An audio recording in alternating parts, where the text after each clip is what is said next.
unmute, I'd appreciate it. I'm not going to have a chance to do that for everybody. I'm going to pin my my video here, not because I want you guys to look at me, but because I want to make sure you can see the screen when I start sharing it. So just looking at the little chat here, thanks for joining in this afternoon or even this morning for some of you guys. I see we got people logging in from Jersey, from Denver, from Sacramento, from Charlotte, Jersey, Toledo, Charlotte, Greensboro, Sacktown, Miami. I love it. Back my hometown. We got Detroit City. Let's see. We got Long Beach. We got Columbus, Milwaukee. Thank you. I like my jersey too. I appreciate it. Virginia Beach, Houston, Atlanta. I love it. Thank you. Thank you for joining us today. So listen, I'm going to jump right in, you guys. I shared this with all the owners across the country, at least for the ones that I thought were going to be able to share with you guys. And I want to put together some, just trying to throw some people on mute here. But it's great to see we have 100 people on the call today. And I passed it on to the owners and to our partners in the business. And I said, listen, I want to talk to only the leaders that are serious about building. People are serious about building their teams, about making progress, about getting ahead. And appreciate seeing. I know a lot of this for you guys this is your off day, right? If you're in retail, this is a day that you're recharging, you're re something to get your world back on track and get your career moving forward. So I put together a PowerPoint and it's all around leadership. So I'm going to get it open here and get things rocking. I'd encourage you to take some notes if you can, if you're in a place to take some notes. If you're not, no worries. I am going to record this, and actually, I'm sorry, it's being recorded, and we're going to pass it on to the owners. So the goal today is to help you guys play chess, not checkers. If you don't know what that reference means, it's the simple understanding that if you want to build a business and you want to be in a position where you're in leadership or management, you got to start thinking ahead. You got to start thinking about the next steps, not just the move you're making right now. Since you're playing it over there, it sounds like it's louder than what it actually is. Turn your phone on mute. Thank you, sir. And it's not about just playing, one move or one move and the next move. It's about thinking 4 to 5 steps ahead. And that really is what it means to get ahead in our business. Now, the 3 things I'm going to cover today, our plan of attack. I'm going to talk about the mindset. I'm give you guys some actionable items, some things to do. And then we're going to talk about what that means of preparing your people for building a crew. Now, when it comes to mindset, you got to know, I just know from my own career, leaders aren't born, developed. You got to take your ownership. You have to take ownership of your role. And take it from a guy that built his team in 7 months. You guys have been in the business longer than 7 months. So some of my things I'm going to give you guys today are things that I did myself in the field to get promoted to management in 7 months.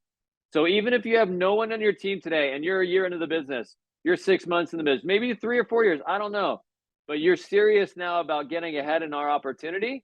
These are things you can take with you and actions that we're going to go over today. So the mindset is nothing of value comes without earning it. You guys that know Michael Jordan, he played some basketball. First thing I'm going to cover is there's different types of trainees. The first person is someone that's going to try it out. Tryouts, any organization, we're trying to figure out if it's a good fit. They don't know. They've done it before.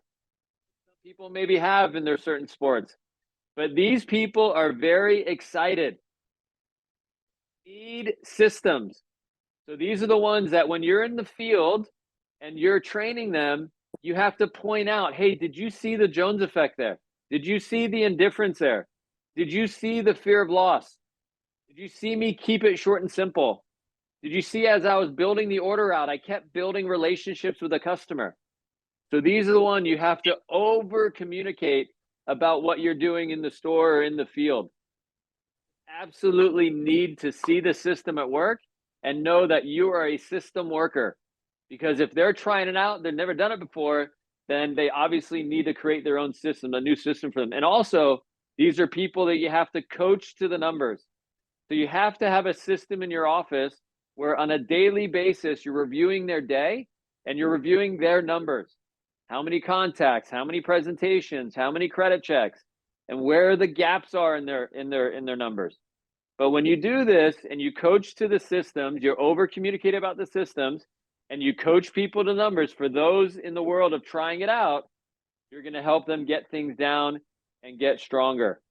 And trust me when I tell you, when I talk about leadership and that leaders are not born, they're developed, is you have everything. I'm going to go over things today that are going to help you build a crew. And you have everything you need as a leader to do that. 100% of why somebody will get promoted is based on you as a coach and their effort as a student, right? So the better of a coach you are by me going over a couple of these things, and there's a few things I'm going to cover today, then you're going to be able to be at your best to help them get things down. Now, the second type of person is the athlete. We're in athletics before this, played college sports, maybe pro sports, maybe high school sports. But the athlete, there's a different strategy. So just like I coach my son's soccer team, we were in the state Final Four in 2 weeks. There's a different game plan when it comes to playing against each team, because certain teams have certain strengths. So we have to game plan a little bit differently. So for the athlete that we have in the group, we're going to challenge this person. We're going to tell them early in the relationship in the business what the records are in a day, the records in a week. And we're going to ask them if they like breaking records. We're going to challenge them. We're going to challenge them in every little piece of their day. So we're going to challenge them when we notice other people in their training class have gotten things down sooner than they have. And just ask them, hey, how do you feel about that? Right? And again, we're going to poke at them a little bit, but they're going to get fired up because they're an athlete. And these are people, again, if you want to build your crew and you want to build great relationships, you should play sports with them outside of the office in their first week in the company. First week, go shoot hoops with them, go golfing with them, go play soccer with them, go play tennis, whatever. But the athletes are ones that want to build relationships in their sport, not your sport, their sport. The third type of person is a know-it-all. These are people that have years of experience in sales, maybe in management before they join our organization. And these are the ones that are probably going to test you because they're not going to listen. They're going to have the experience. They're going to, be the ones that, kind of do things half-assed sometimes. But the key here is understanding that you have to have a nice relationship with them first. And you have to kind of stroke their ego a little bit. Man, I know you got great experience. Man, that job must have been awesome. But you stroke their ego again, you build them.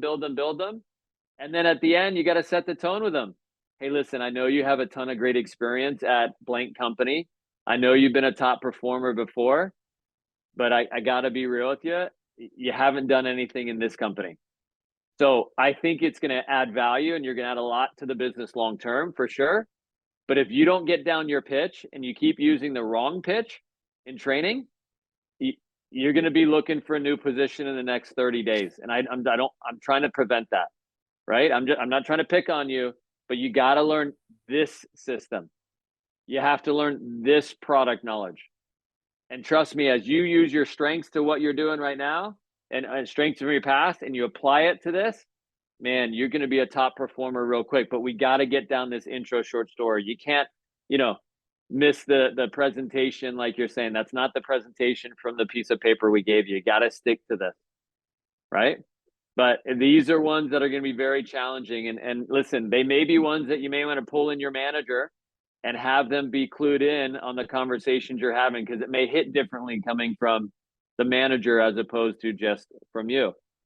Another type of trainee that you may come across is someone who is opportunity focused. They want to get ahead. They want to get things down. They're growth minded. And so what I do with this trainee is I set goals with them to get time in front of the owner. I said, hey, you're opportunity focused. You want to get into leadership. You want to get into management. That's awesome. So every phase grows upon the previous one. So, hey, how about this? Let's get consistent in the field. Let's get promoted to leadership. And I'll see if Ken, or I see if, Billy, Susie, Amy, whoever the owner is, the manager is, I'll see if they can take you out to dinner. for, just kind of get to know you a little bit and tell you more about the business long term. But let's get this thing down. Let's get down phase one. Let's get promoted. Priority number one is to get the leadership before we get, a chance to be in management. So before we get all that stuff, let's get focused on this. Remember, sales is the basics.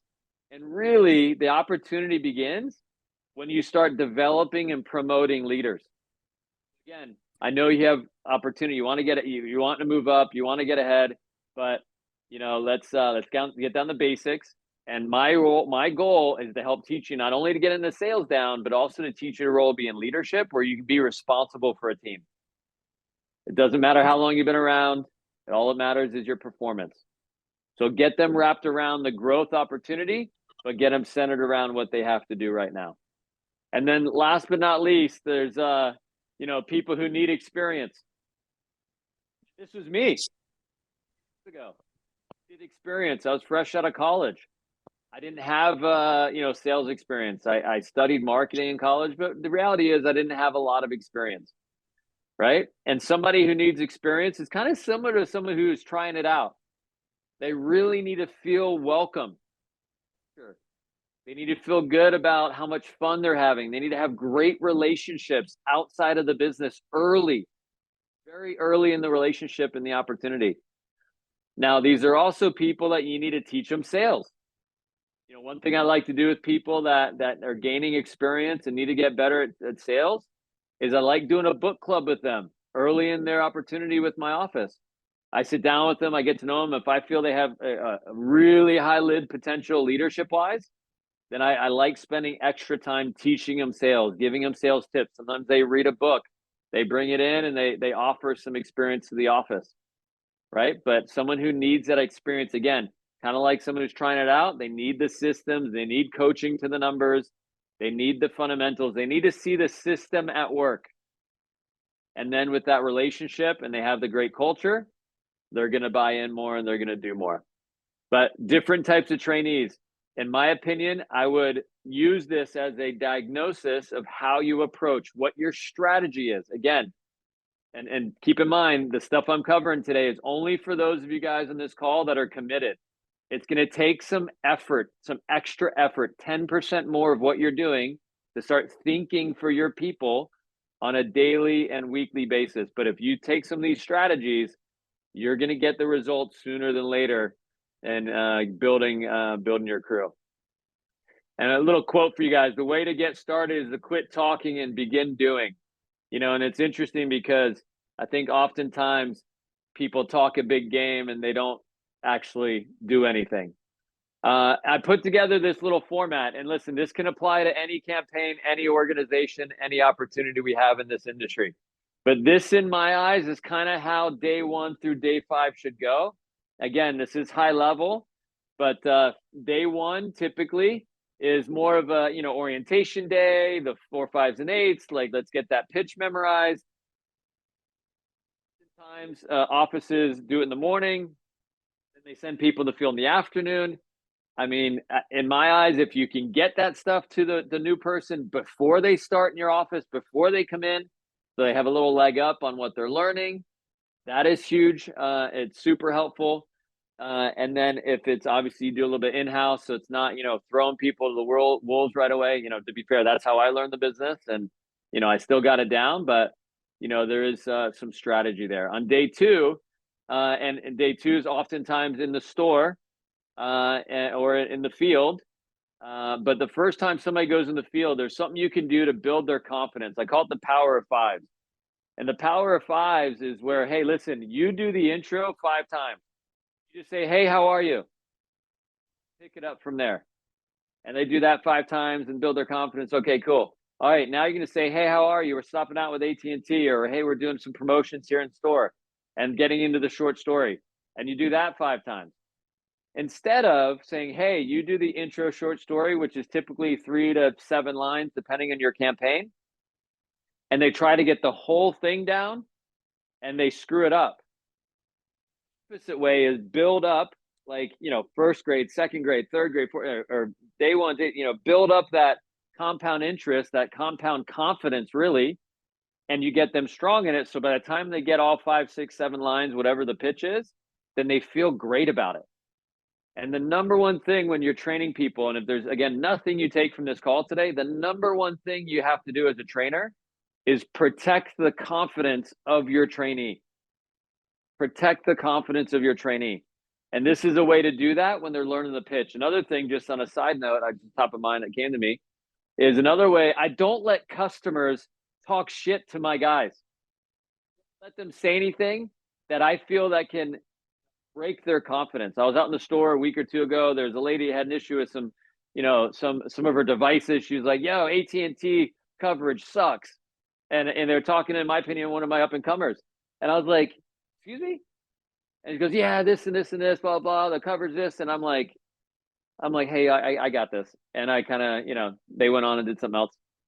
And I started talking to her, and I was like, ma'am, I'm just trying to be kind and gentle to your experience, because obviously it seems frustrating to you. But I live here too, and I have AT&T too. Every place you're saying, I don't have that experience. So please call the customer service line. Please call, make sure that your plan is the highest tier plan. You could have a lower plan that doesn't have the best data. And by the way, before you go, let me see your phone. And I pull out her phone. I look on the settings. She didn't have data on, roaming on her cell phone. Like, wonder your coverage sucks. But again, I didn't let my young rising star in the business deal with it, because they may not have known to do these steps to essentially double check what's happening, right? All they would have felt is a customer complaining about the service they're trying to sell, and that breaks their confidence. That ruins their confidence. I do not let customers do that to my guys.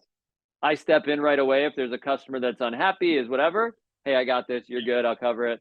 And then I just get them to go on and do something else while I'm handling and being kind to people, right? But so just something to remember. You got to protect the confidence. And another way to do that in day 2 is the power of 5s, is build their confidence one by one. And then if you go intro, short story, okay, cool. Getting to the presentation.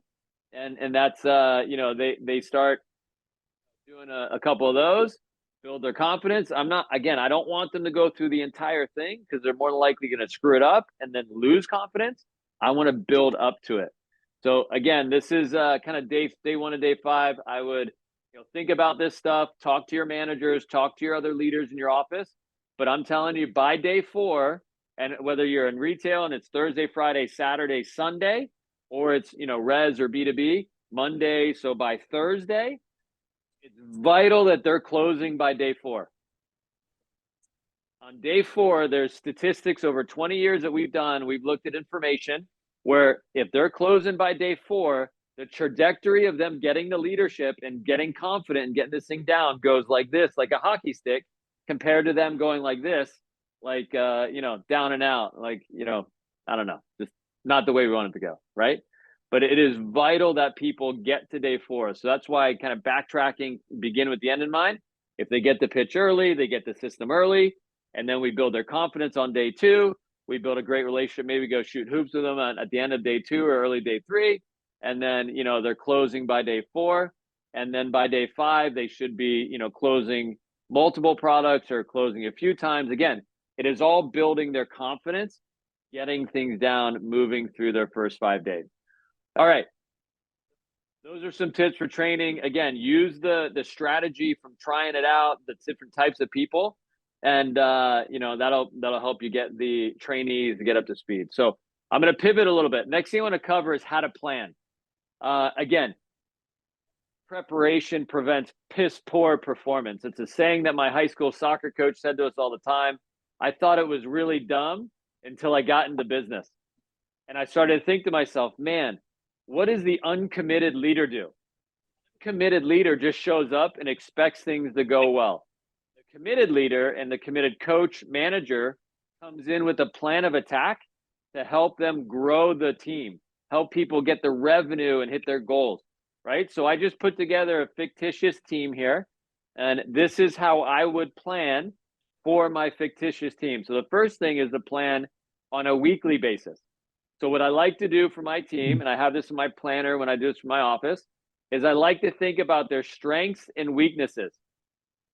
And then I think to myself, what is my desired result? So let's just say this is my week is starting tomorrow. I'm on retail. It's Thursday to Monday, and this is maybe a Sunday for business to business or residential.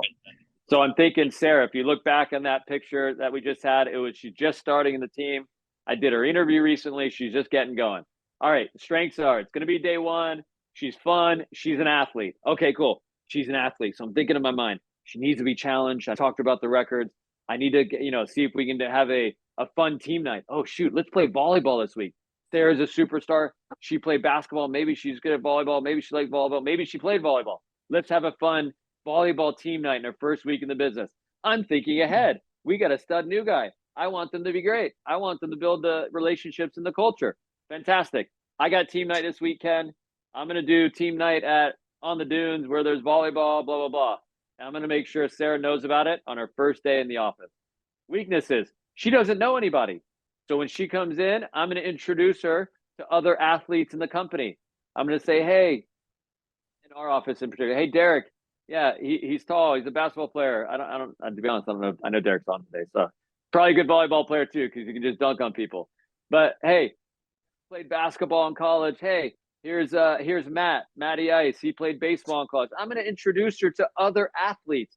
I remember my first day in the business, I got introduced to other athletes in the company. I felt more comfortable. I was excited about the culture. And again, I was just out of college. It made me feel excited about what I was doing. The desired result, though, is 48-hour rule. My leader did a very good job with me when I started. She got coffee and bagels with me on my second day in the business. I now know that's the 48-hour rule. The 48-hour rule is build a genuine relationship, show people that you love and care about their opportunity, and you're not just full of shit that you said, yeah, we have a great culture. Yeah, we're supportive. No, you actually do something about it, and you actually meet them in the first 2 days in the business. Then we got George here. He's in the second week in the business. So George is he's closed a couple deals. But the issue we're having with George is he's not very committed. He's just still kind of fumbling along. He's just kind of, again, he's a trying it out guy. Okay, cool. I spent 5 days training George. George's been out with another couple leaders. He's still not committed. The desired result now, second week, is I'm going to take him out in the field, or I'm going to have, my manager have a talk with him. And it's the step up or step out. I don't want to waste time and have people wasting their energy training people if they're not going to be committed. And it's all based on actions. He's been late a couple days. He didn't really, know his pitch completely. I can just kind of tell. I call him every once in a while to review his day. He doesn't answer. Listen, I'm not into forcing people to commit. I'm here to support people. I'm going to own 50%. I'm going to own 100% of my 50%. And if George isn't going to lean into this and take it serious, we don't want him here. We have standards as a business. We're not going to overdo things, right? But he's going to step in or step up or step out. And then we got John. John's strengths are he's, a couple weeks in the business and he's getting things down. And if you remember my team earlier, Amy was the leader of my team already. John's been around 3-4 weeks. Now this is the time. All right, John loves challenges. And now we're talking about leadership promotion. I'm going to delegate John to Amy on my team. She's already setting the pace. She's doing great. So I'm going to talk to Amy before the week starts. Say, Amy, I want you to take John under your wing. I know you have no one on your team right now. And maybe Amy's just someone in the office that's not necessarily on my team, but I'm going to have her take care of it. And I'm going to help out. I'm going to pop in an atmosphere. I'm going to help out, but I'm going to make sure that she does. Now, his weakness is he's a roller coaster in performance because he's not promoted yet. And what he needs is better habits inside and outside of the office. And the desired result is to have him get promoted to leadership. And I'm going to make sure Amy and I are aligned that she can have a lot of these conversations. And then I'm going to just inspect what I expect. So that's on a weekly basis. Now on a daily basis,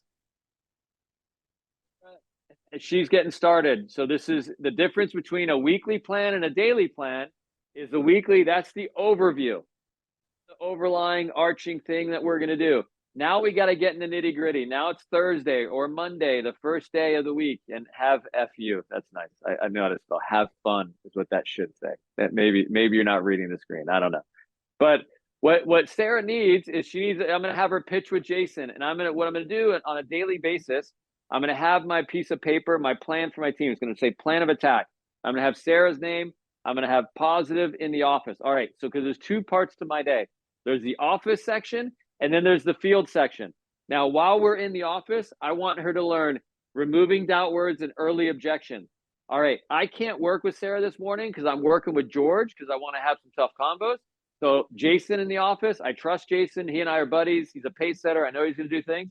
I'm going to say to Jason ahead of the atmosphere, hey, Jason, can you pitch with Sarah? I need you to cover doubt words and early objections. Can you do that for me? And I'm literally going to make a to-do list on my daily plan of attack on a piece of paper. And I'm going to go, he said, yeah, I got you, Ken, no problem. Okay, cool. And then after the morning atmosphere, I'm going to go up to Sarah and say, hey, what did you learn from Jason? And she says, oh, I learned doubt words and early objections. I'm going to look down on my list. Check, check. Perfect. And I'm going to say, hey, that's awesome. Now today we're going to be in the field together and we're going to work on the tonality. We're going to have some fun and we're going to really get this pitch down. Cool? Okay, cool. Because again, it's like day one, day two. It's the first week for Sarah. And then afterwards, I'm going to say to Jason, I'm going to say, hey, Jason, thanks, bro, for having my back. I got you. You got someone on your team. Whenever they start, if I'm not overwhelmed with new guys, whatever, I will totally cover you and take care of any new guy you got. Then I got George. George is in the office again. Keep in mind, George is the guy that's not getting things down, a little uncommitted, etc. So we're going to have George pitch with Aaron. I'm going to talk to Aaron and say, hey, Aaron, can you cover with George long-term value selling? This is a big thing for wireless to help them make more money and help them do well. And can you do that in atmosphere? Yeah, no problem, Ken. No worries. I helped, train Aaron. She got promoted because I'm helping everybody in the office again because I'm thinking long-term. I want to be seen as the top person. I want to be the next assistant manager. I want to be the next manager. I'm going to train anyone I can get my hands on. So Aaron respects me, and she then turns around and helps me out. And then in the field, I'm going to I'm going to take out George was the plan of attack for today. Sarah's going to go out with somebody else, and I'm going to tighten the bolts with his attitude. And then I'm also going to be honest about his effort. I'm going to build a stronger relationship. I'm going to show him work ethic and get things down. And I'm going to be able to check off that he did things. And I'm going to talk to Aaron as I'm walking out the door. Hey, Aaron, and I'm going to literally have my list in my hand. Hey, Aaron, did you get a chance to cover that with George, that long-term value selling? Oh, yeah, I got you. No problem. Okay, cool. And let's say Aaron didn't do it. I'm like, oh, man. Okay, cool. Hey, in the future, if you're not able to, just please let me know because it's a part of my plan of attack to make sure my guys are getting what they need. Is that cool? Yeah, no problem, Ken. No, I just got busy. Hey, no worries. All good. But I'm going to literally check it off or I'm going to put an X on my to-do list that these things were covered. And then last for John in the office. John needs to learn, again, just a couple little things to get him promoted, right? So by thinking ahead at night, the night before, by looking at numbers, by thinking in the morning about what they need on my to-do list today for my team for John, he just needs to learn cow buyers. I'm going to ask Amy in the office or Amy in the team to help out with those cow buyers. And again, the team, it's not going to be with me, but the team will be with someone else to tighten the bolts with attitude. And again, strong relationship and get things rocking and rolling. So my point is there's two types of planning. There's the weekly planning, which is the overview. And then there's the planning. And I literally make a to-do list. So this is my new guy. These are my two things in atmosphere. These are my two things in the field. And listen, if I got an athlete on my team in the field, one day I'll put, hey, you know what? I'm going to have Billy challenge the athlete on my team right before we leave for the field. And I'm going to set it up. I'm going to pull Billy aside before and, hey, I got this guy on my team as an athlete. Can you just kind of like challenge him before we all leave? Kind of get him fired up for me?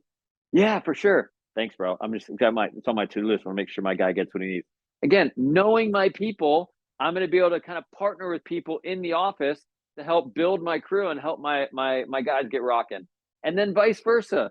If there's other people in the office that are doing these things and they have a team, hey, how can I help you? How can I get things rocking and rolling? So again, messages from day one. Phase one is systems are coaching people in the buying behavior, right? So this is just something to think about. When you're dealing with people in general, just understand that the systems we have, and again, this is a part of my language as I'm developing my people. Phase one of our system, coaching people through sales. The 4, 5s, and 8s, these are sales techniques for people in phase one. Now, if you have someone that's more of a big picture thinker, someone who's an opportunity-based person, then you got to talk to them about phase two thinking. Phase two thinking is these are not only sales techniques, these are leadership and management techniques, because they actually are. So give you an example. I use on a daily basis, coaching my team all the time. I use the Jones effect. I use fear of loss. These are coaching styles in business. These are management techniques. But again, the question is, who are you talking to, right? Is your person a try it out person? Okay, cool. Then I'm going to focus on phase one conversations about systems being coaching people through buying behavior.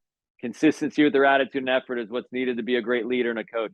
Promoting the leadership is what I'm coaching you toward. All right, that's phase one, coaching and developing messaging. Phase two is based on who I'm talking to. If I'm talking to an opportunity focused person, or I'm talking to a growth minded focused person, or a know it all, hey, listen, leadership is about coaching and developing people. You're learning the coaching people through buying behavior, but I'm really interested in what you can do in leading and managing people. You know, the goal is to get the leadership, and congrats and getting promoted to leadership. Hey, congrats. Before you even get this sales thing down, I'm going to say congrats getting leadership, because that's what I expect you to be. You close one sale. Hey, nice job. Now you prove to yourself and to us that you can actually do this. You close another sale, and then, hey, now you build some consistency. Now you're proving that you can actually get promoted. That's what we're looking for you to do. Hey, you close multiple sales. Fantastic. Hey, you get promoted to leadership. All right, great. Now I'm going to say things like, hey, you just got promoted to leadership. Now you got to just show that you can teach other people what you just did in 2 weeks, in 3 weeks. And the reality is that's all they have to do. That's all I had to do. Start one person a month. It should take 4 months to build a team. It's not that hard. It's a really simple business model we have, business opportunity. And I overcomplicated it many, many years ago when I was in the field. So again, just remember, phase two thinking is thinking as a leader and coaching people towards leadership with the systems we have. Phase one thinking, it depends on who you're working with, is talking about sales and getting them to leadership and learning about leadership. So keep that in mind. But remember, playing the game of chess, you have to learn how to move, not just the one move, but multiple moves. And only the best can think far ahead and to think about what is important now. Running an office starts long before you do, and the things you do weekly and daily will determine if you do that. And listen, I remember being in the field and telling people, you know, oh, I remember saying to Michael one time and say, hey, listen, when are you going to teach me the leadership? When are you going to teach me the management stuff? Like, when are you going to teach me how to be, learn how to do the leadership stuff? And he's like, dude, you're learning it right now. The sales you're doing. We haven't built a crew, and I was 3-4 months in the business. It's because I wasn't working the system properly. I wasn't consistent enough to build my team. And then on the flip side, I wasn't consistently training people in a certain way to get the results that I needed to get promoted to assistant management. And right about 4 months, I remember sitting down with Sessions, and he said to me, or I said to him, I said, listen, I'm just fired up. I'm just frustrated, to be honest. I have a guy on my team. I'm 4 months in the business. It was a guy and a half, actually, because he really sucked. But I'm like, listen, why is this girl, Jen, was in the business, and this other guy, Paul, literally was getting promoted to assistant management in less than 5 months. And I'm like, I don't understand why they got 8, 10, 12 guys in their team, and I still have 1.5 people. And he gave me this laundry list of things I needed to change. One of them was maturity. One of them was actually coming in with a plan of attack. One of them was thinking ahead, like the things I covered with you guys. He said, listen, the difference between where you are now and getting promoted is like 10% more, a little more effort. And so at 4 months in, I decided to be an owner. And I said, okay, Sessions, I'm going to do whatever you tell me to do. Pull out. I'm going to do whatever you tell me to do. If you tell me to go on a road trip tomorrow morning, I'm there. If you tell me to come to the office at 5:30 a.m., I'm there. If you tell me to train Billy, Susie, Bobby, who are in the office that their leaders aren't taking care of them, I got it. And I did the next 3 months. And I remember 3 weeks before I got promoted to assistant management, he said, hey, Ken, you're the pace setter in the office. You're the one setting the tone. I need you to retrain every single person in the office over the next 3 weeks. I'm not going to have you take any interviews. I need you to retrain every single person, and just trust me on this. It'll repay you long term. I said, Sessions, I told you 3 months ago, I'll do whatever you say. I just want to get ahead. I want my career to change. I like the field. I like the money you make as a manager more than I like going to the field every day myself, right? I'll go to the field as an owner, make double stroke or whatever. That's fine. But I want to get promoted. I want to take my steps in my career. And sure enough, I did that. I trained everyone and retrained everyone in the field. I get promoted in the 4th week of doing all that. And then as I'm an assistant manager and getting things rocking, every person I built relationships with and I helped them raise their game in the field, as I started people as an assistant manager, they were the first ones to step up to help grow the business. And before I got promoted out to run my office, and by the way, if you're on today and you're not on my Klear channel and subscribe, this is my helpless plug to help build my subscribers. I'm going to upload this to our YouTube channel and share. We have over 400 videos, as you may notice, about things to do with our industry and how to and just how to raise your game in general. So, but I got promoted to assistant management, and I went from having 4 leaders and 10 guys on my team to 22 leaders on my team in a matter of 3 months.